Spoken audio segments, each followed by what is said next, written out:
Hello everyone, welcome back to learn with Mansi. All India bar exam की हमारी PYQ series में हम आज पढ़ेंगे एडमिनिस्ट्रेशन लॉ। इससे एग्जाम में 3 क्वेश्चंस आते हैं। देखो, इसका कोई बैराक नहीं है, तो इसमें कोई एक फिक्स बुक नहीं है जिसको देख के आप प्रेफर कर सकते हो। काफ़ी ज़्यादा ओवरलैपिंग है कॉन्स्टिट्यूशनल लॉ से। जब आप टॉपिक्स को टच करोगे आपको रियलाइज होगा बहुत सारे टॉपिक्स हैं जो हम ऑलरेडी कॉन्स्टिट्यूशनल लॉ में कवर कर चुके हैं। For example writs is one of them. ठीक है, इस एक लेक्चर में जो बाकी क्वेश्चन हैं जो 2014 से 24 तक आए हैं हम उन्हें कवर करते हैं। ठीक है, टेलीग्राम ज्वाइन कर लेना, लेक्चर के बाद पीडीएफ वहाँ पे मिल जाएगी। You can also connect with us on our Instagram. ये कुछ टॉपिक्स है जो एडमिनिस्ट्रेटिव लॉ जिनको टच करता है। देखो, कोई बैराक नहीं है। मीनिंग, नेचर एंड स्कोप क्या होता है, डेफिनेशन क्या है, कॉन्स्टिट्यूशनल फाउंडेशन की बात होती है यहाँ पे, rule of law, separation of power, constitutional provisions के बारे में।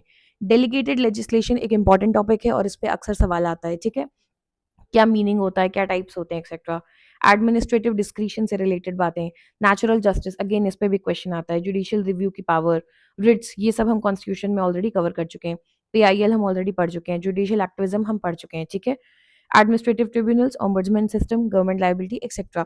This is just to give you an idea कि इस पेपर में पूछा क्या जाता है। आप सबके पास एक बेयर एक्ट होगा मोस्टली एडमिनिस्ट्रेटिव ट्रिब्यूनल के नाम से। वो इस सब्जेक्ट का कोर बेयर एक्ट नहीं है। हाँ, वो ट्रिब्यूनल्स के बारे में आपको बताता है, पर ये सब कुछ वहां कवर नहीं होता है। This subject does not have a bare act. Okay, आगे बढ़ते हैं, क्वेश्चंस देखते हैं। The second administrative reform commission was constituted on, इसको शॉर्ट में एआरसी बोलते हैं। सेकेंड एआरसी कब कंस्टिट्यूट हुई थी? ठीक है, ऑप्शन ए 31 अगस्त, डेट सब में सेम है, ईयर अलग है। 2004, 2006, 2005 या फिर 2000। करेक्ट आंसर है 2005 में हुई थी, 31 अगस्त 2005 में गवर्नमेंट ऑफ इंडिया ने की थी। High level commission to prepare a blueprint for revamping public administration. ठीक है, चेयरपर्सन थे वीरप्पा मोली। 15 रिपोर्ट सबमिट की थी जिसमें से कुछ मेजर वंस थी RTI, ethics and governance, personal administration, police and public order, e governance और सिटीजन सेंट्रिक एडमिनिस्ट्रेशन से रिलेटेड। ठीक है, नेमो जुडिक्स इन कॉजा सुआ, इसका मीनिंग होता है no man shall be a जज in his own cause. Was first stated by home in doctor Bonham's case. किसने पहली बार ये कहा था, हमसे ये पूछा है। तो आपको मैक्सिम का मीनिंग यहाँ बता दिया, बट इसे याद रखो, अगली बार हो सकता है मैक्सिम दिया हो और मीनिंग पूछ लें। नेमो जुडिक्स इन कॉजा सुआ, इसका मतलब ये होता है no man shall be a जज इन हिज ओन कॉज। तुम अपने ही इससे रिलेटेड कॉज में खुद जज नहीं बन सकते, और आप खुद पर्सनल नहीं बन सकते, इससे मतलब सिर्फ आप नहीं, आपसे रिलेटेड कोई भी इंसान। फॉर एग्जाम्पल, मैंने आपसे बोला आपको मुझे 20 लाख रुपए देने पड़ेंगे एज कॉम्पेंसेशन एक्सेट्रा। जज इस केस में मैं खुद नहीं हो सकती, प्लस मान लो मेरी बहन है, वो भी नहीं हो सकती क्योंकि बायस आ जाएगा। ठीक है, तो ये बात पहली बार किसने कही थी, और केस का नाम था डॉक्टर बॉनहम्स केस। तो इस क्वेश्चन से आप 3 चीजें सीखो। एक, मैक्सिम सीखो, उसका मतलब क्या है, किस केस से रिलेटेड है, ये देखो केस लॉ डॉक्टर बॉनहम्स केस। और थर्ड, हम सीखेंगे कि किसने बोला था। अब इसी को वेरिएशन करके पूछा जा सकता है, lord Grey, lord Hayward, Coke या lord Moulton. Correct answer is C, Coke. Edward Coke थे जिन्होंने बॉनहम्स केस में 1610 में ये बात कही थी, no man shall be a जज in his own cause, it leads to bias. Bias मतलब आपका अपना एक पक्षपात आ जाता है। बायस कई तरीके के होते हैं, पर्सनल हो सकता है, आपका कोई रिश्ता है सामने वाले से इसलिए, पेक्यूनरी हो सकता है, कुछ पैसे से रिलेटेड, सब्जेक्ट मैटर आपका भी हो सकता है, उस मुद्दे में कोई इंटरेस्ट हो, या फिर डिपार्टमेंटल, डिसीजन मेकर खुद भी इन्वॉल्व हो। ठीक है, और यहाँ पे इन्होंने ये भी कहा था कोक ने कि even the king and parliament are not above law. ठीक है, next question. The requirement to give reasons in administrative decision which affect the rights and liabilities has been held to be mandatory by Supreme Court in, किस case में supreme court ने कहा कि ये mandatory है, कि आपको रीजन देना जरूरी होगा एडमिनिस्ट्रेटिव डिसीजन में भी जो लोगों की राइट्स एंड लाइबिलिटीज को अफेक्ट करते हैं। ऑप्शंस हैं S N Mukherjee versus union of India, state of Orissa versus doctor Bina Pani Dey, state of Maharashtra versus Jalgaon municipal council, या फिर Motilal Padampat sugar mill co versus state of UP. Correct answer is A, S N Mukherjee versus union of India. इन्होंने कहा था यहाँ पे reason record करना जरूरी है, ये पार्ट ऑफ नेचुरल जस्टिस है, मैंडेटरी है for administrative and quasi judicial orders, reasons को आप रिकॉर्ड करेंगे। Next question, Donoughmore committee report on ministers power 1932 किससे रिलेटेड है, इंग्लैंड, ऑस्ट्रेलिया, यूएस या none of the above. Correct answer is England. इस report में एनालाइज किया गया था मिनिस्ट्रियल कंट्रोल और डेलीगेटेड लेजिस्लेशन को। ठीक है, वार्न किया गया था कि एक्सेस डेलीगेटेड लेजिस्लेशन जो है वो एग्जीक्यूटिव की डिक्टेटरशिप की तरफ हमें लीड कर सकता है। कौन से कॉन्सेप्ट इंट्रोड्यूस हुए थे, consultation, reason orders, open government.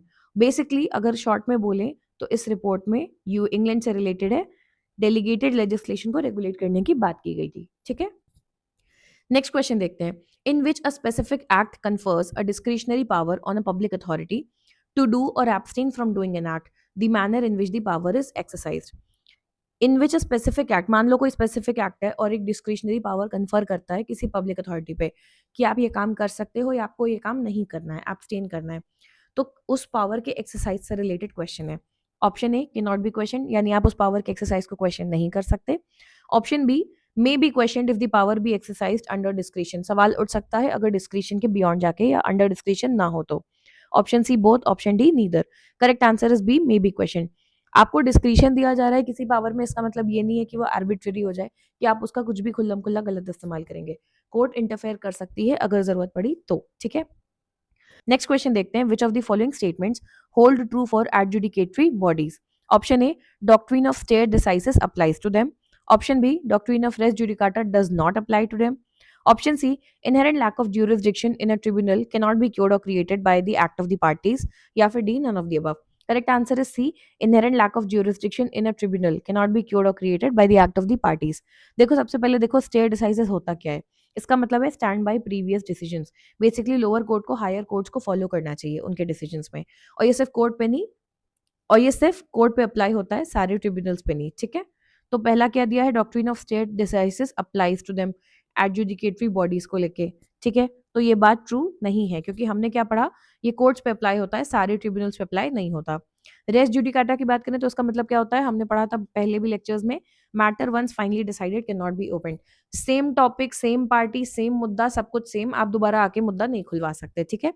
पर ये ट्रिब्यूनल पे भी अप्लाई होता है, ओके। तो ये res judicata does not apply to them, ये भी गलत हो गया क्योंकि अप्लाई होता है। तो करेक्ट आंसर इज सी, अगर इनहेरेंट लैक ऑफ ज्यूरिसडिक्शन है किसी ट्रिब्यूनल में, उसको आप क्योर नहीं कर सकते या उसका क्रिएट नहीं कर सकते by the action of parties, ठीक है। Next question, under section 3 of the commission of inquiry act 1952 an inquiry commission is appointed by, कौन अपॉइंट करता है। ऑप्शन ए सेंट्रल गवर्नमेंट और state government. Option B union public service commission. Option C state public commission, या फिर D supreme court. Option A answer है central या state government. Next question, droit administration कहाँ का system है, French, British, American या Irish. Correct answer is French. देखो वहां पे डुअल कोर्ट्स होते हैं, ऑर्डिनरी कोर्ट अलग होते हैं, एडमिनिस्ट्रेशन के अलग, सेपरेट एडमिनिस्ट्रेटिव कोर्ट्स होते हैं, एडमिनिस्ट्रेशन को एक सेपरेट लीगल डोमेन मान के चलते हैं। इंडिया में क्या फॉलो होता है, इंडिया में ब्रिटिश सिस्टम फॉलो होता है, ठीक है। नेक्स्ट देखते हैं, judicial control of delegated legislation में be exercised on the ground of, delegated legislation पे जुडिशियल कंट्रोल किन ग्राउंड्स पे एक्सरसाइज किया जा सकता है। Option A doctrine of ultra vires. Option B malafides. Option C exclusion of judicial review, या फिर D all of the above. Correct answer is D all of the above. Ultra vires का मतलब क्या होता है, बियॉन्ड पावर, यानी आप अपने पावर के बियॉन्ड जाके अगर कुछ भी करोगे, ठीक है, डेलीगेटेड लेजिस्लेशन में, तो वहां पे जुडिशियल कंट्रोल आएगा। मैलाफाइड्स मतलब बैड फेथ या डिसऑनेस्ट इंटेंशन, कुछ भी गलत इंटेंशन के साथ करोगे तो वहां पे भी कंट्रोल आएगा। एक्सक्लूजन ऑफ जुडिशियल रिव्यू, जहां पे भी करोगे कुछ ऐसा काम तो वहां पे भी जुडिशियल कंट्रोल आएगा। तो answer is D all of the above. What is meant by procedural ultra vires, अभी हमने पढ़ा अल्ट्रा वायर्स क्या होता है, अब देखो। Option A it means the non observance of the procedural norms by the rule making authority. Option B it may make the rule ultra vires due to the non observance of rule making authority. Option C it means a lacuna in the procedure of law, और D गलती से eliminate हो गया है but कोई बात नहीं। Correct answer इसका ए है, non observance of procedural norms by rule making authority. जो भी प्रोसीजरल नॉर्म्स हैं अगर आप उनको ऑब्जर्व नहीं करोगे तो उसे प्रोसीजरल अल्ट्रा वायर्स बोलते हैं, ठीक है। Next, promissory estoppel against government agencies कहाँ डिसाइड हुआ था, Tweddle versus Atkinson, Dutton versus Poole, Pournami oil mills versus state of Kerala, Kedarnath versus Gauri Mohammad. Answer है C, Pournami oil mills versus state of Kerala. Government was held bound by promissory estoppel regarding tax exemptions. सवाल यह promissory एस्टोपेल क्या होता है, नहीं याद है तो सुन लो। इट प्रिवेंट्स अ गवर्नमेंट और an individual from going back on a promise. कोई प्रॉमिस अगर गवर्नमेंट या इंडिविजुअल ने किया है जिसपे दूसरा डिपेंड कर रहा है, रिलाई कर रहा है, ठीक है, तो उस पे आपको होल्ड करना कि ना ना ना अब तो आपको पूरा करना पड़ेगा, उसको बोलते हैं promissory estoppel. Even if not supported by a contract या कोई फॉर्मल एग्रीमेंट नहीं है तब भी, स्पेशली अगर आपके दिए हुए वादे पे कोई और एक्ट कर रहा है या उसके बेस पे उस पर रिलाई करते हुए कुछ काम कर रहा है, ठीक है। Next question, Ridge versus Baldwin case किससे डील करता है, corporation, natural justice, state liability, delegated legislation. Correct answer is B natural justice. यहाँ पे रिवाइव क्या किया गया था, ऑडी ऑल्टरम पार्टम, ये हमने टॉर्च में भी कवर कर दिया था बट यहाँ पे भी आता है ये audi alteram partem, right to be heard, हर किसी को हक है कि उसकी बात सुनी जाए, आप एक तरफ की बात सुन के फैसला नहीं देंगे, ठीक है। Even administrative dismissal requires natural justice. Natural justice क्या होता है, कुछ यूनिवर्सल बेसिक लॉज हैं कि ये तो मतलब बहुत बेसिक है, जैसे राइट टू बी हर्ड, आप किसी भी देश में जाओ, कहीं भी जाओ, ये बहुत इंसानियत के लेवल पे एक बेसिक लॉ है कि आप दोनों पक्ष की बात सुनोगे और फिर फैसला लोगे, है ना? इसको अलग से ना भी बोला जाए तो भी ये मानी जाने वाली बात है, लिखने की ज़रूरत नहीं होती इसे। उसे हम बोलते हैं नेचुरल जस्टिस, ठीक है? नेक्स्ट देखते हैं, writ of certiorari is issued against. Writ के सिर्फ एक क्वेश्चन को मैंने ऐड किया है just to give you a reference कि एडमिनिस्ट्रेशन में क्वेश्चन काउंट होता है। बाकी हमने रिट से जुड़े बहुत सारे क्वेश्चंस कॉन्स्टिट्यूशनल लॉ के लेक्चर्स में किए हैं। नो वंडर वहां पे 7-8 पार्ट बन गए थे क्योंकि काफी क्वेश्चंस यहाँ से भी वहां पे कवर होते हैं। I prefer to cover writs in constitution क्योंकि वहां डायरेक्ट लिंक ज्यादा अच्छा बैठता है। तो सेट्योररी किस लिए इशू होती है? ऑप्शन ए लोअर कोर्ट्स और क्वासी जुडिशियल बॉडीज के against, option B public official, option C wrongful confinement, D usurpation of public office. Please 5 writs हैं, याद करके जाना कौन सी किस लिए इशू होती है, एक ना एक क्वेश्चन पूछ ही लेते हैं उससे, ठीक है? तो देखो, लोअर कोर्ट्स और क्वासी जुडिशियल बॉडीज के अगेंस्ट, शॉर्ट में यहाँ पे रिट्स देख लो। हेबियस कॉर्पस होती है, प्रोड्यूस दी बॉडी बोलते हैं, अनलॉफुल डिटेंशन, अगर किसी को अनलॉफुली डिटेन किया गया है तो उसकी बॉडी सामने लाओ, उसको प्रोड्यूस करो। किसके अगेंस्ट इशू होगी? पुलिस, गवर्नमेंट, और ये प्राइवेट इंडिविजुअल के अगेंस्ट भी हो सकती है। मैंडेमस की बात करें, वी कमांड, आपको आपकी ड्यूटी परफॉर्म करने के लिए कमांड किया जा सकता है। किसके अगेंस्ट इशू होती है? पब्लिक ऑफिशियल, गवर्नमेंट या फिर इंफीरियर कोर्ट के अगेंस्ट। प्रोहिबिशन का मतलब टू प्रोहिबिट, किसी चीज से रोकना। सुप्रीम कोर्ट इशू करता है हाई कोर्ट, लोअर कोर्ट के अगेंस्ट, हाई कोर्ट करता है सबॉर्डिनेट कोर्ट, ट्रिब्यूनल, इनके अगेंस्ट। तो अपने से नीचे के कोर्ट के लिए उनको प्रोहिबिट करने के लिए, रोकने के लिए, क्या हो सकता है? अपने ज्यूरिसडिक्शन से बाहर जाके काम कर रहे हो तो उस केस में। पर ये एडमिनिस्ट्रेटिव बॉडीज के खिलाफ नहीं होता। सर्टियोरारी की बात करें, टू बी इन्फॉर्म्ड, आप किसी लोअर कोर्ट के, ट्रिब्यूनल के या क्वासी जुडिशियल बॉडी के ऑर्डर को क्वॉश करने के लिए इशू करते हो सर्टियोरारी, ठीक है? इसीलिए लोअर कोर्ट और क्वासी जुडिशियल बॉडी आंसर है कि इनके खिलाफ किया जाता है। क्यों वारंट हो? बाय व्हाट अथॉरिटी, सवाल पूछना कोई भी पब्लिक ऑफिस होल्ड कर रहा हो कि तुम किस अथॉरिटी से यहाँ पे बैठे हुए हो, ठीक है? क्यों वारंट हो ऐसे याद रख लो, क्यों बैठे हो, ठीक है? ऐसे याद रख लो। Next, audi alteram partem means, अभी हमने पीछे क्वेश्चन में कवर किया था। Bias, hear the other side, no one can be a जज in his own case, none of the above. Correct answer is B, hear the other side, ठीक है? Next, in which of the following landmark case, एक और case law, it was held that principles of natural justice were applicable not only to judicial and quasi judicial functions but also to administrative function। किस case में कहा गया कि natural justice के जो principal हैं वो सिर्फ जुडिशियल और क्वासी जुडिशियल नहीं बल्कि एडमिनिस्ट्रेटिव फंक्शन पे भी अप्लाई होंगे? Option A K Kraipak versus union of India, option B Ram Jawaya Kapur versus state of Punjab, option C Sonic industries Rajkot versus municipal corporation Rajkot, option D Maneka Gandhi versus union of India. इसका correct answer is A K Kraipak versus union of India. यहाँ पे बोला गया कि natural justice apply करता है even to administrative action. बहुत landmark case था ये एक्सपेंशन ऑफ नेचुरल जस्टिस को लेके।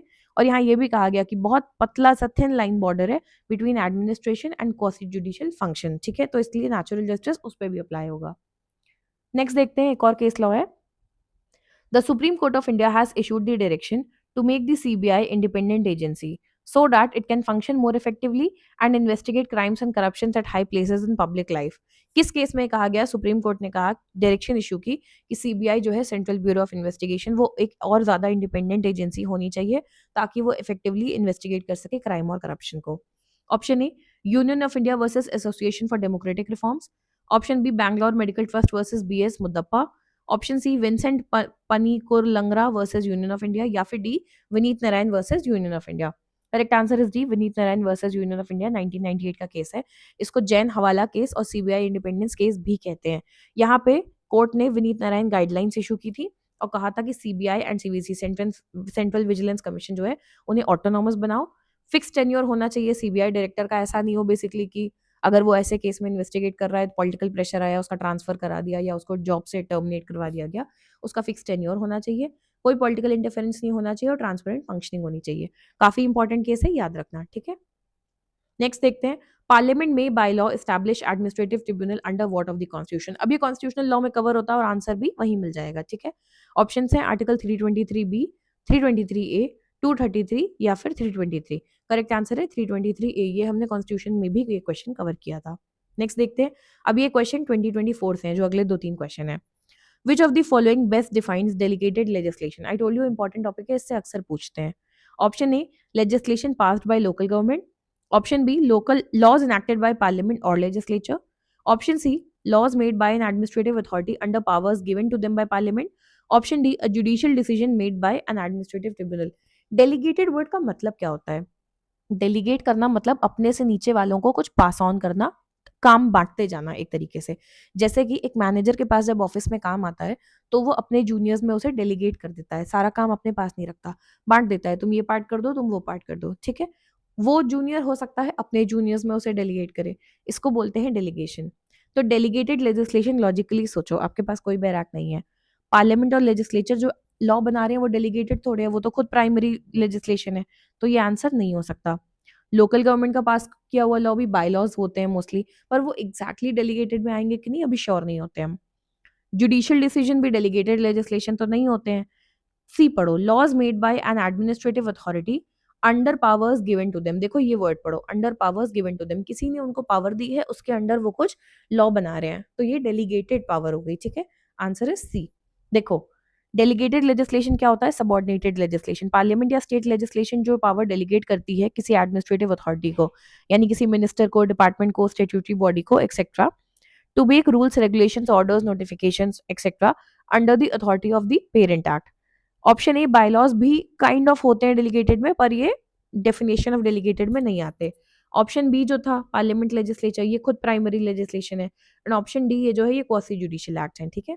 तो ये आंसर नहीं था, answer is C. Next question देखते हैं। In 2020, at Dhorodo village, the panchayat elections could not happen due to COVID pandemic, while the tenure of the panchayat was getting over that year itself. पढ़ने से पहले बता दूं, हमेशा ऐसे questions में इलस्ट्रेशन बेस्ड आपको लंबा दिया जाता है कहानी घुमाने के लिए। अटके रहो कि सवाल क्या पूछा है, उससे बियॉन्ड सोचना ही नहीं है, ठीक है? अब देखो, एक गांव के बारे में बताया जहां पे पंचायत इलेक्शन होने थे, कोविड के चलते नहीं हो पाए। पंचायत का टेन्योर लेकिन उस साल खत्म हो रहा था। अब mister Harivansh represented the people that year at the panchayat post dissolution of the panchayat tenure and made a law exercising the delegated power. तो मिस्टर हरिवंश जो है उन्होंने पंचायत डिसॉल्व होने के बाद भी पावर में कंटिन्यू किया, और जो डेलीगेटेड उनको पावर मिली है उसके थ्रू एक कोई लॉ पास किया, ठीक है, अपने वहां गांव में, to restrict the economic activities per day to ₹100, ठीक है? सवाल पूछा जा रहा है क्या ये अलाउड है या रिस्ट्रिक्टेड है? सिंपल सी बात है, पंचायत का टेन्योर खत्म हो चुका है, यानी किसी की पावर की एक्सपायरी हो चुकी है, ठीक है? क्या उसके बाद भी वो कंटिन्यू कर सकते हैं? और अगर कर सकते हैं तो क्या वहां पे वो डेलीगेटेड लेजिस्लेशन की पावर्स का यूज कर सकते हैं? यही सवाल है। अब ये किस केस में कहा जाएगा? In which of the following case this is allowed या फिर restricted? Option A MCD versus Birla cotton mills, option B Patna university versus Amita Tiwari, option C Jalan trading versus union of India, या फिर D none of these. Correct answer is A MCD versus Birla cotton mills. इस case में ही इस बारे में बात हुई थी, डेलीगेटेड लेजिस्लेशन से जुड़ा हुआ केस है। Whether a body whose term has expired और dissolve can continue to exercise delegated legislation power. गांव की बात हो कहीं और की बात हो, डज नॉट मैटर, मेन बात यह है कि किसी कोई बॉडी जिसका टर्म एक्सपायर हो चुका है, क्या वो डेलीगेटेड पावर का एक्सरसाइज कंटिन्यू कर सकती है? तो नहीं, delegated legislative power can not be exercise by body जिसका टेन्योर एक्सपायर हो चुका है।